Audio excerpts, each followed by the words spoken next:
Namaskar, I'm Shubhendu Ghosh. Welcome to Global Scan. Now, this is a special edition.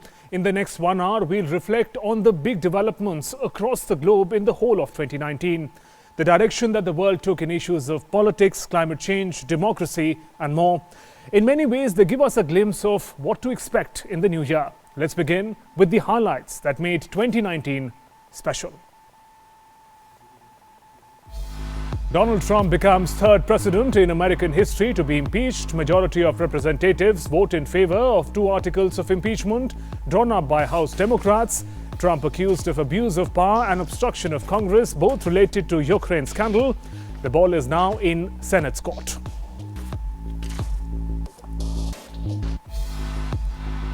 Boris Johnson scores landslide win in UK elections, secures a crushing victory as voters back his promise to get Brexit done and take the country out of the European Union by 31st January next year. Seeks to speed up approval by Parliament of his withdrawal agreement with the European Union and start ploughing money into health, education and police. World Court orders Pakistan to review the death penalty given in 2017 to former Indian Navy commander Kulbhushan Jadhav, who was convicted of being a spy. Gambia files case at ICJ, alleges Myanmar of committing genocide against minority Muslim Rohingyas. Pakistan's former dictator Pervez Musharraf sentenced to death in high treason case for subverting constitution. Civil unrest flares up across the world in 2019. Anti-government protests rock Hong Kong for months against plans to allow extradition to mainland China. Bill withdrawn in September, but demonstrations continue and now demand full democracy and inquiry into police actions. Workers protest in France against government's plan to raise the retirement age to 64, among the many other grievances. Pope Francis ends secrecy rule on child sexual abuse in Catholic Church. Pontifical secrecy no more an excuse for church officials to refuse to share information. So, Donald Trump becomes the third president in the US history to be impeached. But will he be the first to be ousted or not? Well, only the new year can tell. But 2019 was about US President facing 2 serious charges in the House of Representatives and getting impeached. First charge, misuse of his position to have another country, another government, Ukraine, investigate his political rival Joe Biden. And the second, to obstruct the investigation by the Congress. Now, House Speaker Nancy Pelosi has delayed President Trump's impeachment trial in the Senate over format issues. President Trump has expressed anger and indifference over the proceedings, on one occasion saying that I don't feel I'm getting impeached.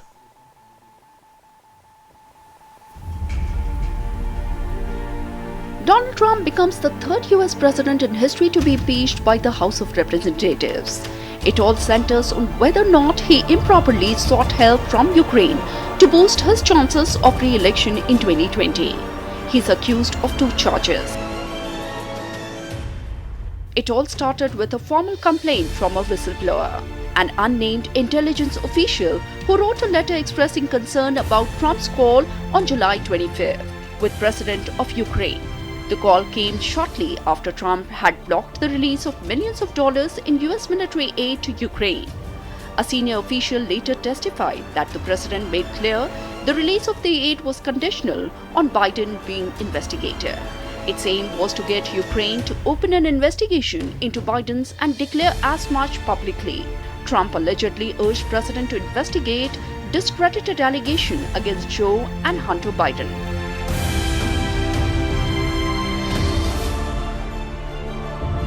The first charge in abuse of power stemming from Trump's alleged attempt to pressure Ukraine to announce investigation into his Democratic political rival Joe Biden.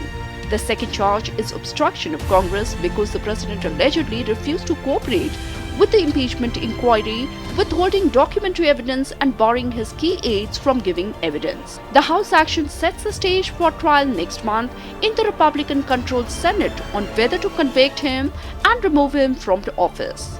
The House will select lawmakers known as managers to present the case against Trump at the Senate trial. House Democrats say most of the managers are likely to come from Judiciary Committee and possibly from Intelligence Committee that led the investigation. US Chief Justice John Roberts will preside over the trial. House managers will present their case against Trump and the president's legal team will respond. Senators will act as jurors. A trial could involve testimony from witness and ruling schedule in which proceedings occur 6 days a week for as many as 6 weeks. The first of the article accused Trump of abusing his power by pressurizing Ukraine to investigate political rival Joe Biden, a leading contender for the 2020 Democratic presidential nomination, as well as a discredited theory promoted by President and beneficial to Russia that Democrats conspired with Ukraine to meddle in 2016 election.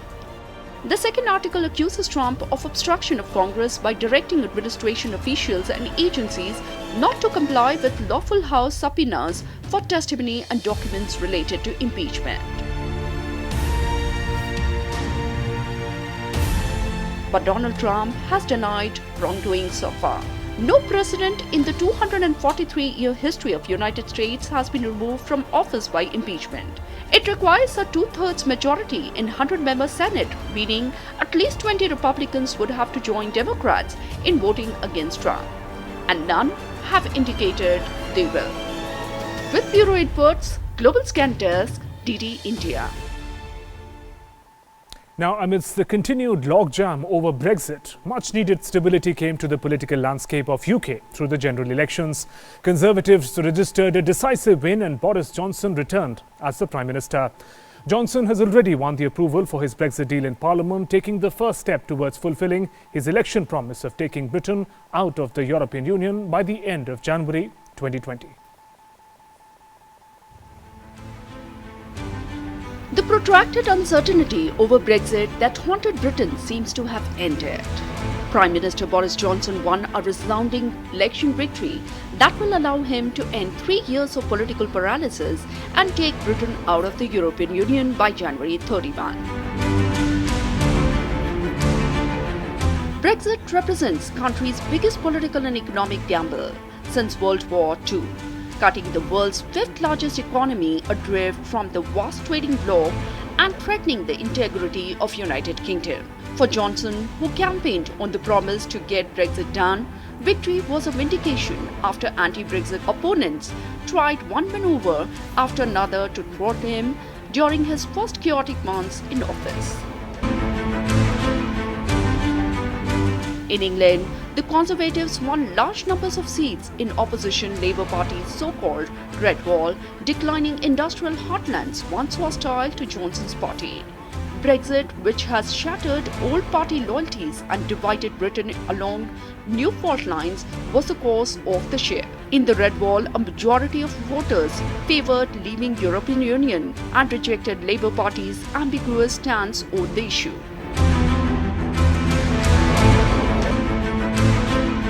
Johnson will now be able to lead Britain out of EU 10 months after the original deadline of March 29, which was repeatedly pushed back as a gridlocked parliament failed to take any clear decisions on Brexit. However, with the complex task of negotiating country's future relationship with the bloc is still ahead. PM may struggle to reunite a divided nation.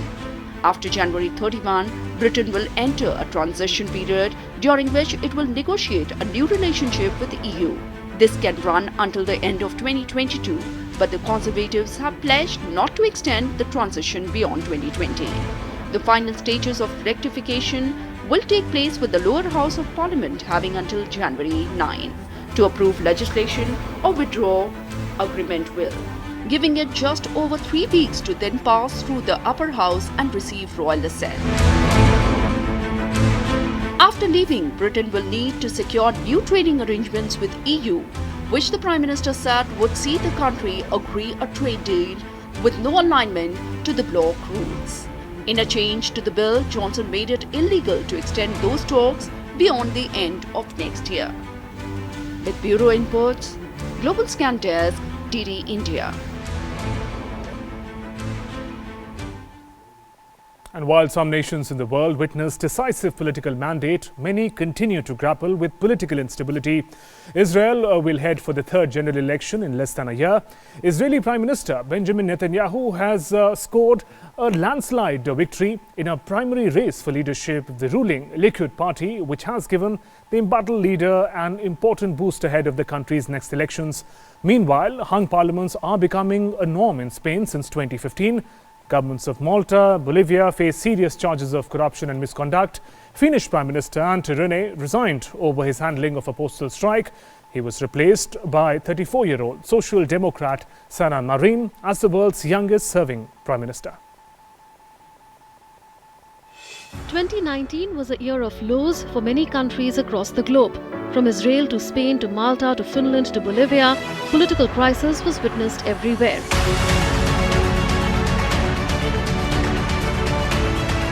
Unable to form a government after 2 elections, the deeply polarized country will return to the polls for a third time in less than a year. With Netanyahu's fate in question, Israel is all set for fresh polls.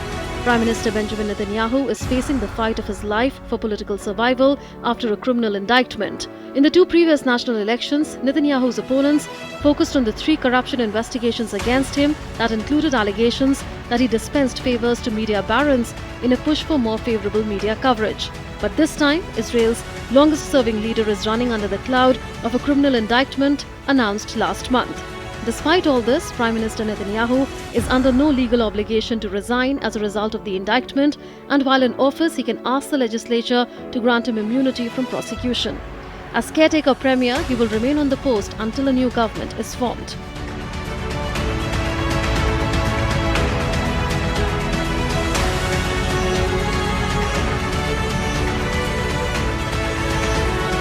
In Spain, national elections since 2015 have resulted in hung parliaments, forcing the winner to try to negotiate support from others to form a government. Socialist leader Sanchez got the most votes but failed to get a majority in the November general election, the second vote in 1 year. Sanchez secured a preliminary coalition deal with far-left Unidas Podemos, but together the parties have 155 seats, short of the 176 seats needed for a majority in parliament. The shortage of seats has left Sanchez and his party courting Catalan separatist party ERC, whose 13 seats mean the party has a chance to play the role of potential kingmaker in the government.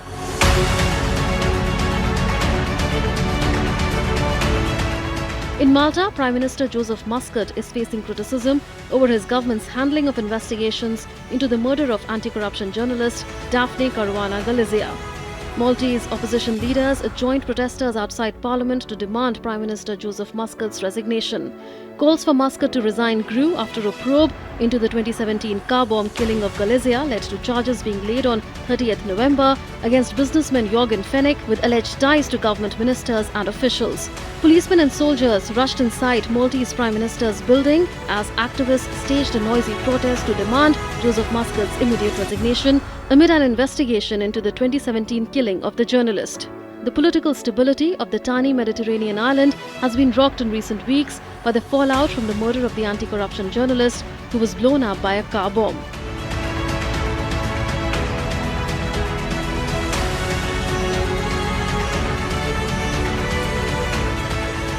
In Finland, the government resigned last week after the Centre Party said it had lost confidence in Social Democrat Prime Minister Antti Rinne over his handling of a postal strike. Finland's parliament approved the nomination of 34-year-old Social Democrat Sanna Marin as the world's youngest-serving Prime Minister. Out of the parliament's 200 members, 99 voted in favour and 70 against Marin's nomination as the Nordic country's new Prime Minister.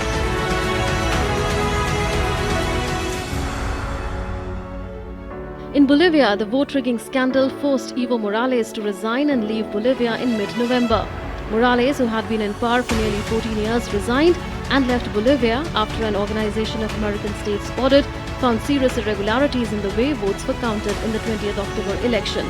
He resigned under pressure from the armed forces and maintains that he was ousted in a right-wing coup. After interim Bolivian President Jeanine Áñez took over, lawmakers passed a bill that bars candidates who have already served 2 presidential terms, eliminating Morales from the race.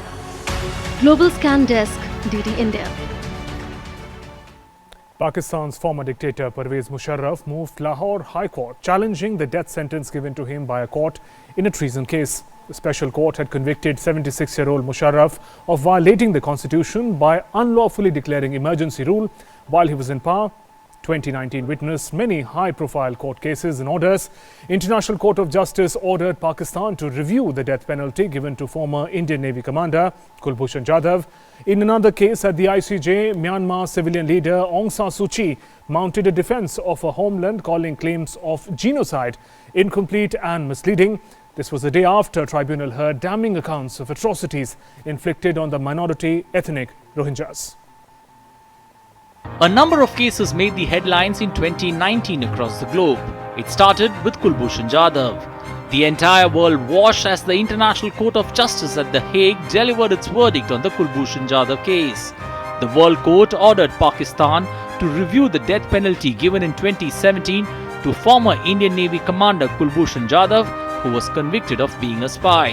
The 16-judge panel said Pakistan has to provide an effective review of the case and added that a continued stay of execution of Jadhav was needed for that to happen. The court dismissed that argument and found by 15 votes to 1 that Pakistan had breached Jadhav's rights under the Vienna Convention on Consular Relations by not allowing Indian diplomats to visit him in jail or assist him during his trial at a military court.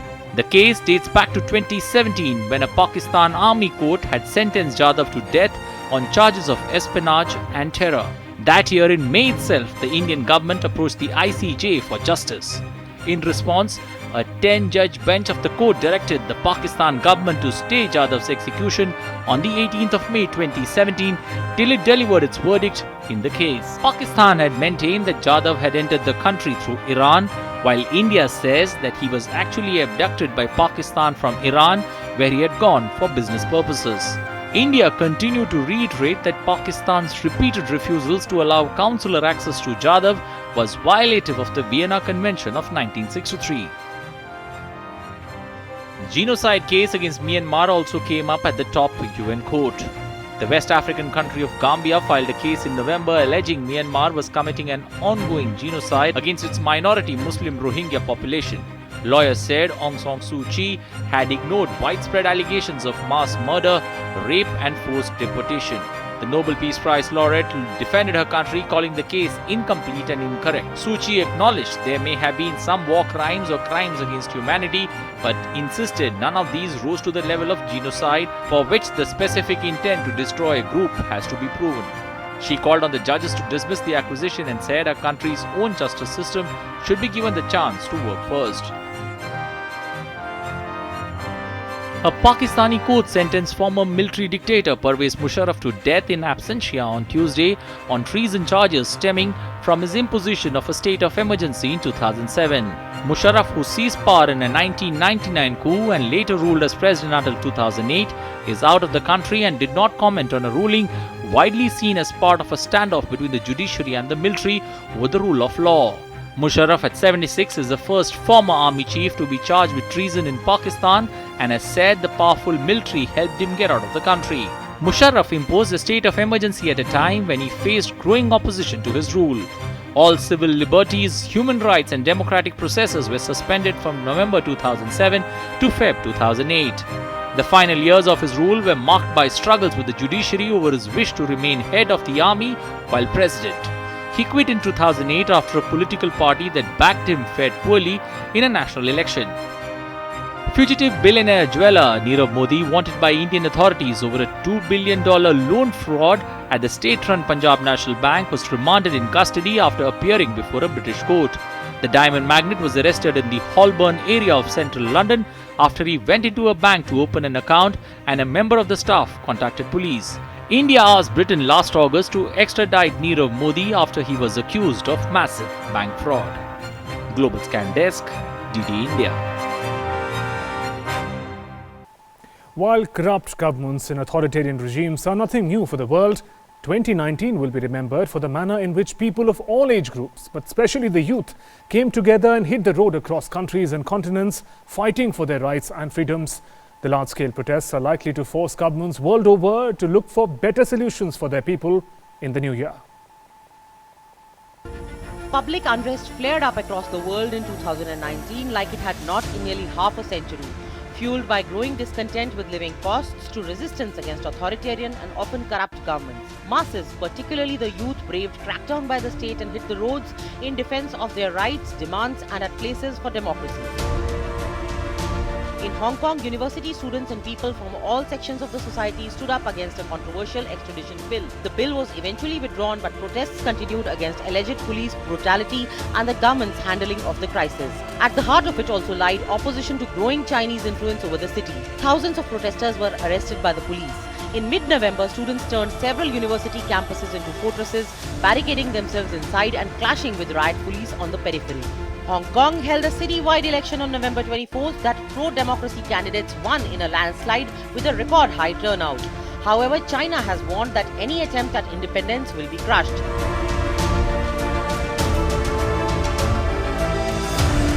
What started as a protest by high school students against rise in metro ticket prices in Santiago soon transformed into full-blown civil rebellion against larger inequalities, deficient public services and a repressive government. Mostly peaceful protest marches were marred by occasional cases of looting, arson attacks on supermarkets and government buildings. Clamped down by the Sebastian Pinera government only aggravated the public resentment. However, later he softened his stand and apologized for the short-sightedness and unveiled some quick fixes such as a slight rise in minimum wages. A latest report suggests crackdowns on protests in Chile have resulted in most serious human rights violations in 30 years since the country was ruled by military dictatorship.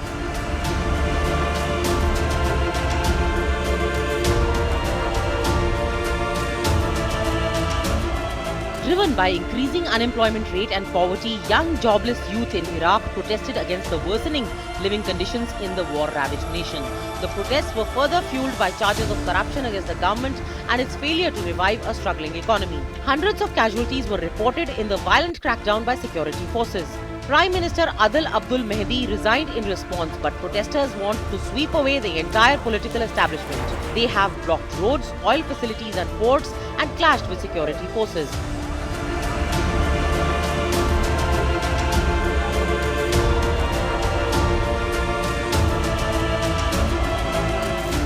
In November 2018, French citizens took to streets across the country wearing yellow, high-visibility vests to protest the rising fuel prices intended to achieve France's climate agenda. Demonstrations rapidly spread and still continue over a year later, triggering the worst violence Paris has seen in recent years.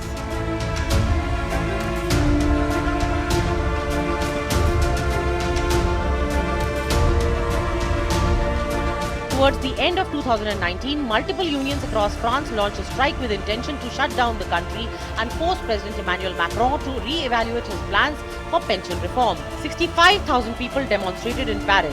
Thousands more joined them in the interiors. Tourist sites like the Eiffel Tower and transportation in the European nation was paralyzed.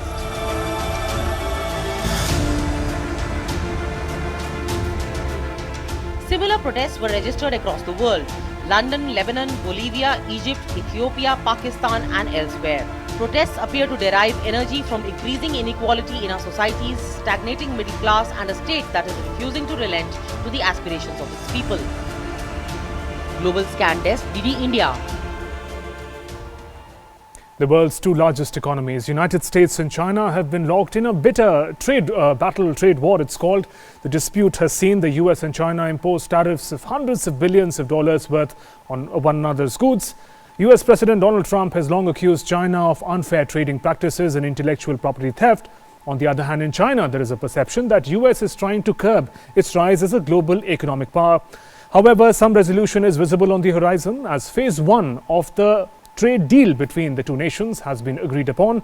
Trade tensions between Japan and South Korea also peaked in 2019. Here's more. War of words, war of economies. 2019 had it all. The US-China trade dispute, which has been lingering on for over a year now, saw the US and China impose tariffs of hundreds of billions of dollars on each other. And it's not just them. Tension was witnessed in Japan and South Korea as well.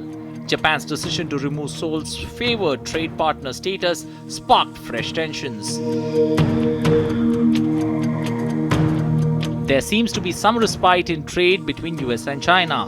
Both countries have now reached their Phase 1 deal, averting the December 15th introduction of a new wave of US tariffs on about $160 billion of consumer goods. However, the economies have been at loggerheads with each other for a very long time. The ties strained further in May this year when Trump stated that the previous tariffs of 10% levied on $200 billion worth of Chinese goods would be raised to 25%. And then the trade war intensified. US accused China of unfair trade practices. US imposed tariffs on more than $360 billion of Chinese goods. Washington delivered 3 rounds of tariffs in 2018, 4th in September 2019. Beijing retaliated with duties on $110 billion worth of American products.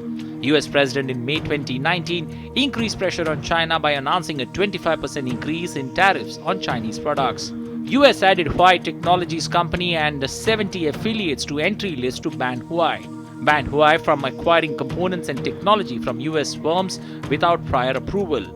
Beijing hit back with tariffs ranging from 5 to 25% on US goods. Tariff strike included 5% levy on US crude oil, first time fuel has been hit in the trade battle. The United States and China's trade negotiators met in October for resolution. In December, US and China reached the Phase 1 trade deal. The deal is expected to be signed in January 2020. In China, there is perception that US is trying to curb its rise. After signing of the Phase 1 deal, Washington is expected to relieve some US tariffs on Chinese goods, while there will be more Chinese purchases of American agricultural products. The deal presented to Trump by trade advisors included a promise by the Chinese to buy more US agricultural goods. Officials also discussed possible reduction of existing duties on Chinese products. US President Donald Trump said he and Chinese President Xi Jinping will have a signing ceremony to sign the first phase of the US-China trade deal agreed to this month. Beijing has not yet confirmed specific components of the deal that were released by US officials. A spokesman for China's commerce industries said last week the details would be made public after the official signing. The US-China trade war is not the only one which made headlines in 2019. The trade war between Japan and South Korea also affected the global economy at large. The already strained ties between the nations experienced a new low after Japan in August announced to remove South Korea from its so-called white list, a list that gives trade advantage to preferred countries, and then came South Korea's response. It all started in 2018. South Korea's top court ordered a Japanese firm to compensate Koreans it used as forced labor in World War II. The issue angered many in South Korea, with people boycotting Japanese goods. It also led to a flare-up in tensions over a group of islands claimed by both countries. August 2019, Japan announced it was going to remove Seoul's favored trade partner status. It imposed export controls on its important electronics sector, vital for South Korean companies. Seoul then announced it has decided to end the country's intelligence sharing pact because of the decision. However, it cancelled the decision in November 2019. The Japanese trade war with South Korea seems to be diminishing as Japan recently announced a partial ease of restrictions on exports of semiconductor material to South Korea. Under the new measure, Japan will grant 3-year permits to transactions of photoresist, a chemical used to produce semiconductors, between certain companies from Japan and South Korea. In response to the step taken by Japan, South Korea replied that it is a partial progress but can't fundamentally solve the export curb issue. Global Scan Desk, DD India. Moving on, Pope Francis announced sweeping changes to the way the Roman Catholic Church deals with cases of sexual abuse of minors, abolishing the rule of pontifical secrecy that previously covered them. Advocates for the victims of sex abuse scandal that has rocked the Church for nearly 2 decades applauded the move as being long overdue, but said it had to be applied broadly. 2 documents issued by the Pope back practices that have been in place in some countries, particularly the United States, such as reporting suspicion of sex abuse to civil authorities where required by law. The documents that put the practices into universal church law also forbid imposing an obligation of silence on those who report sex abuse or allege that they have been victims. The lifting of pontifical secrecy in sex abuse investigations was a key demand by church leaders, including Sister Luna, German Cardinal Reinhard Marx in a summit on sexual abuse held at the Vatican in February. While climate activist Greta Thunberg made it to the front page of Time magazine and protesters thronged the streets asking their leaders to think green, little was achieved at the COP25 climate summit in Madrid. No consensus was reached on something as basic as what our individual carbon footprint is going to be ahead. The big emitters were accused of not doing enough. Meanwhile, 2019 turned out to be one of the warmest years on record. Various climate calamities struck different parts of the world. Amazon forest fires and Australian bushfires scorched the planet. Ice sheets of Antarctica are melting faster than ever. From raging fires in Amazon and Australia to devastating cyclones and floods in India, from the rising waters in Venice to disappearing glaciers in Iceland, climate calamities continued throughout 2019, affecting countries and communities across the world. Amidst these disturbing developments, UN-led Climate Summit COP25 in Madrid provided little hope or relief.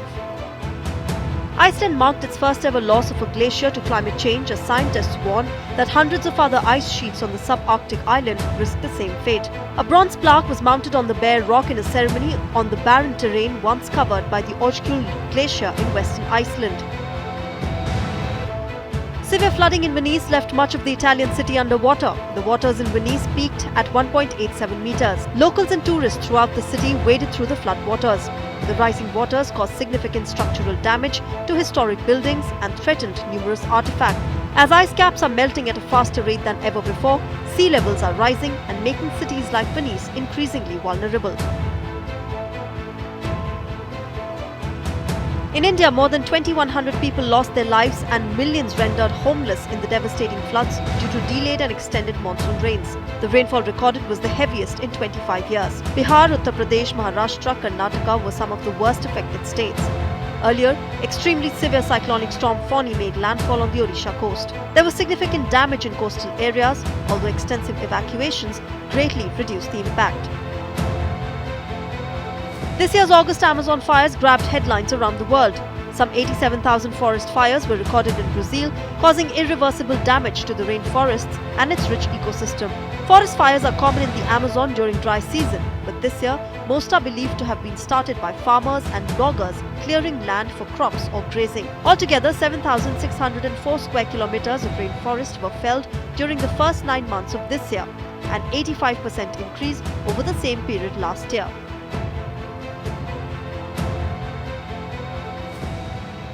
Bushfires continue to burn in several regions of Australia amid unusually high temperatures, bringing grave harm to people and wildlife. Australia experienced its hottest day on record a couple of weeks ago. In the worst affected state, New South Wales, fires have burned more than 3 million hectares, destroying more than 800 houses.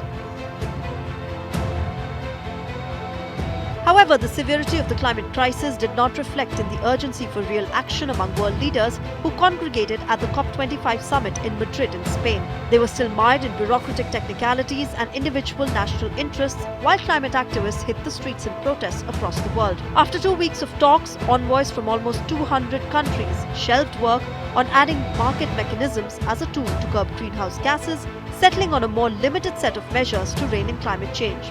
Smaller nations showed commitment, but major emitters lacked will. This is despite a passionate appeal by UN Chief Antonio Guterres that time to act is now. What is still lacking is political will. Political will to put a price on carbon. Political will to stop subsidies on fossil fuels. Political will to stop building coal power plants from 2020 onwards. Political will to shift taxation from income to carbon, taxing pollution instead of people. We simply have to stop digging and drilling and take advantage of the vast possibilities offered by renewable energy and nature-based solutions. Climate experts say if countries do not take urgent action right now, then the world is heading for a temperature increase of more than 3 degrees Celsius by the end of the century, with ever more harmful impacts on human well-being. Global Scan Desk, DD India. And time now for all the action from the world of sports in 2019.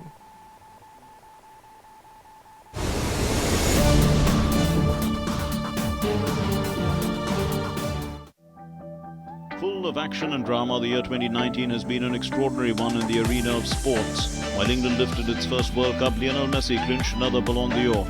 We bring you some of the awe-inspiring moments of 2019 as we come closer to the end of the year. Let's start with cricket first. England could not have scripted a more dramatic finish to win their Cricket World Cup against New Zealand. 100 overs and a tie-breaking round of Super Over weren't enough for the teams to win the World Cup. England were then crowned world champions by virtue of having scored more boundary fours and sixes, 26 to New Zealand's 17 in the entire match. It was for the first time in history that India hosted its first day and night test match. India won against Bangladesh by an innings and 46 runs to record a victory in their first day-night pink ball test at the Eden Gardens in Kolkata. It was a memorable pink ball international debut for India, who became the only team to win 4 consecutive tests by an innings margin. Coming to football now, Liverpool defeated Tottenham Hotspur in the Champions League final to win its 6th European Cup. After defeating Bayern Munich in the round of 16, they proceeded to beat Porto and Barcelona in dramatic fashion before beating Tottenham Hotspur 2-0 to claim the greatest prize in club football. In addition to that, Liverpool also recorded a victory in FIFA Club World Cup over Brazil's Flamengo. In football, anything is possible. 13 times winners Real Madrid were drawn against English champions Manchester City in the UEFA Champions League. The draw for this football season's Champions League was announced in a ceremony at the Swiss city of Nyon. The year brought another good news for Lionel Messi. Lionel Messi clinched his 6th Ballon d'Or after yet another scintillating season for the Argentine. The 32-year-old saw off competition from the likes of Juventus' forward Cristiano Ronaldo and Liverpool defender Virgil van Dijk to win the prestigious accolade, which is voted for by journalists. The year in tennis came and went with familiar faces such as Rafael Nadal and Novak Djokovic, adding to their Grand Slam hauls. For the first time since 2008, Nadal reached at least the semi-finals at all 4 Grand Slams, winning the French Open for a mind-boggling 12th time and the US Open for a 4th time. Djokovic taking the Australian Open and Wimbledon. The Davis Cup this year went back to Spain. Host Spain saw off a youthful Canadian side to win the inaugural edition of the new-look Davis Cup and claim the team trophy for a 6th time. It was again Spain's talisman Rafael Nadal who sealed the triumph, beating 20-year-old Denis Shapovalov. Now about Formula One Grand Prix. Grand Prix champion Lewis Hamilton, who is a 6-time world champion, wrapped up the Formula One season in style by cruising unchallenged to a dominant victory in Abu Dhabi in his 250th Grand Prix. Hamilton's 84th career victory, a record 5th in Abu Dhabi, and the 11th of the season meant that the Briton equaled his own Formula One record of 33 consecutive finishes in the points.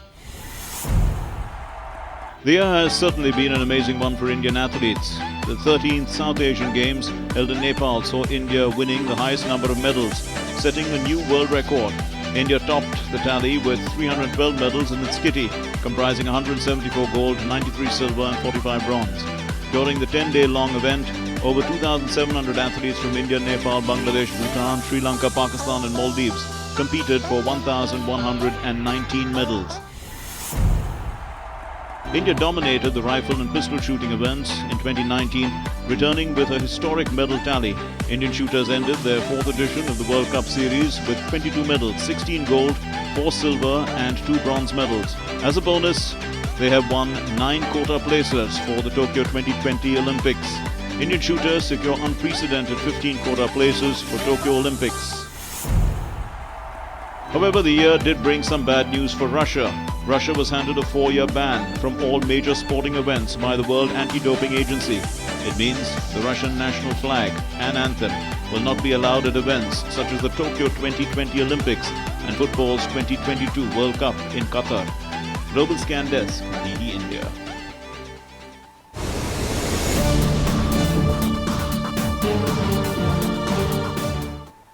And after sports, let's get a recap of all the glitz, glamour and drama from the world of cinema.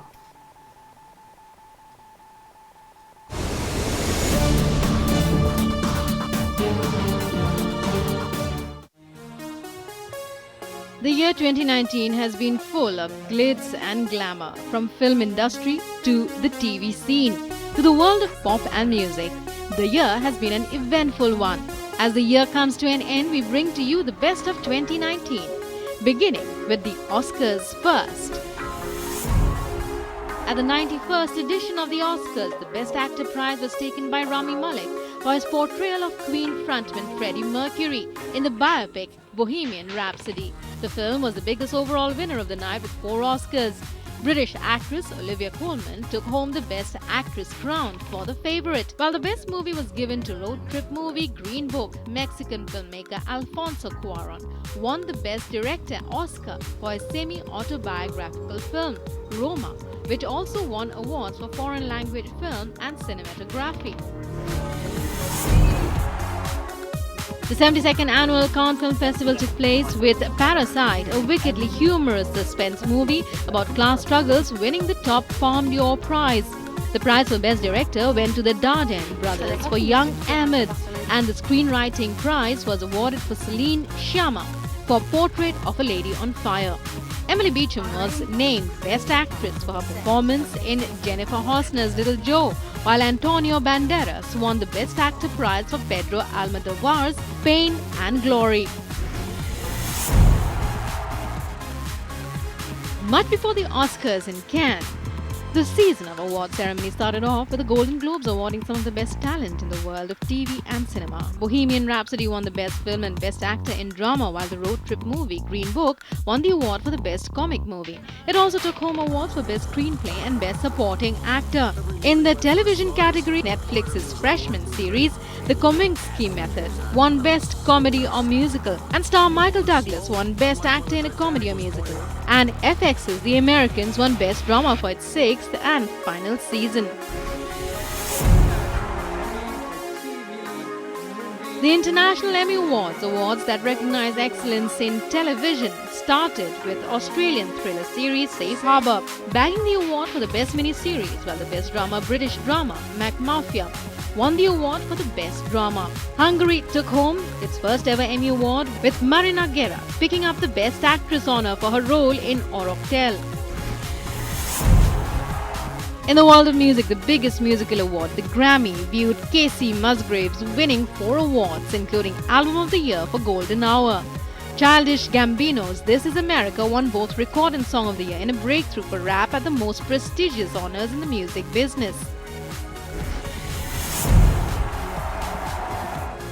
Global cinema is incomplete without talking about the Indian film industry. India's biggest film festival, the International Film Festival of India, or IFFI, at Goa's Panaji, was a star-studded event. At the Golden Jubilee edition, veteran actor Rajnikant was conferred with a special award, the Icon of Golden Jubilee Award, for his contribution to Indian cinema. The award was presented to him by none other than Shahenshah of Bollywood, Amitabh Bachchan. French actress Isabelle Huppert received the Lifetime Achievement Award at the ceremony.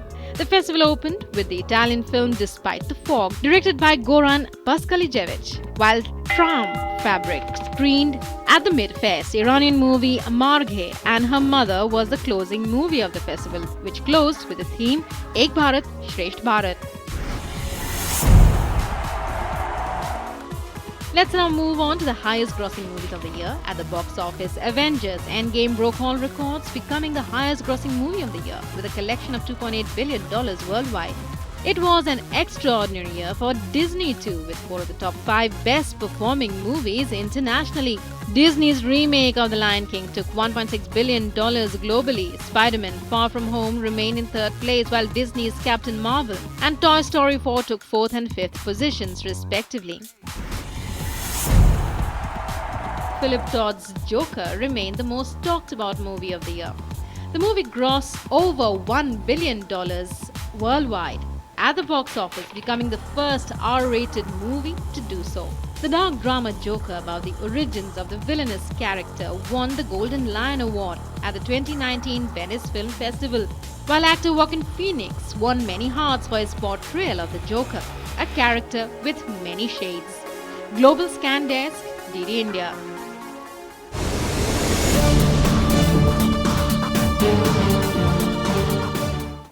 So that was 2019. What to expect in the new year 2020. Next, we'll be looking at some of the big stories that we'll be tracking in the new year, looking ahead 2020.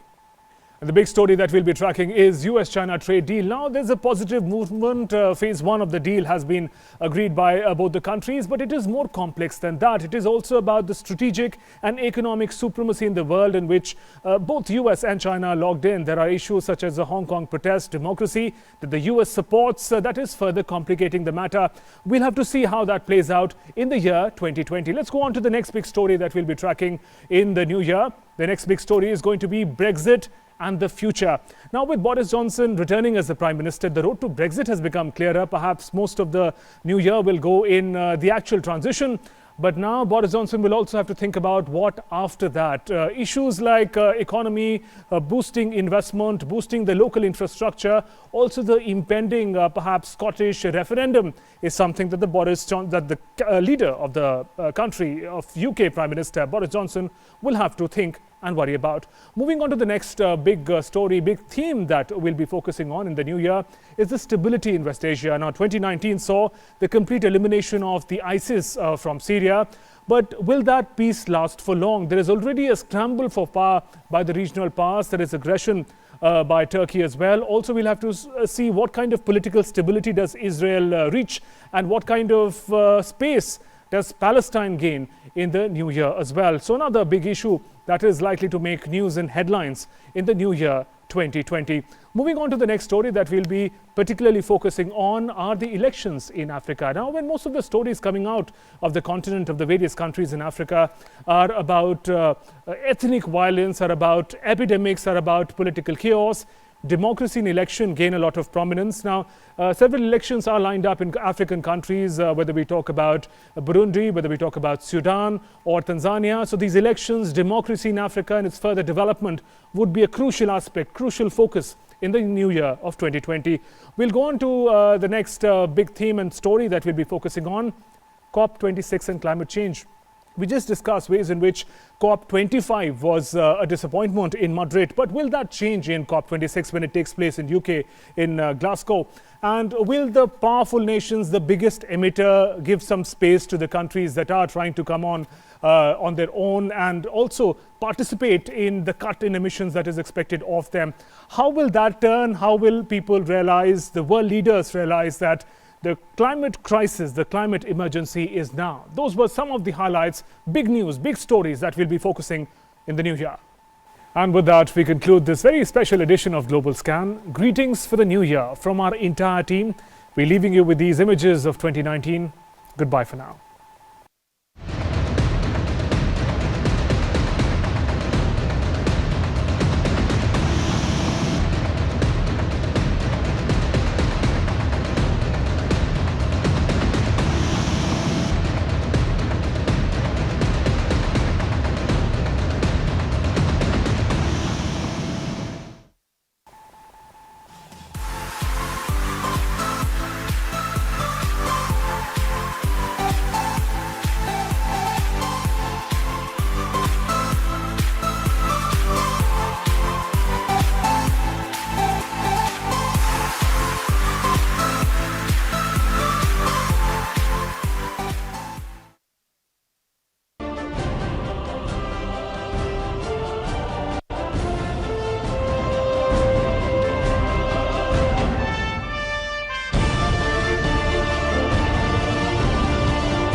This.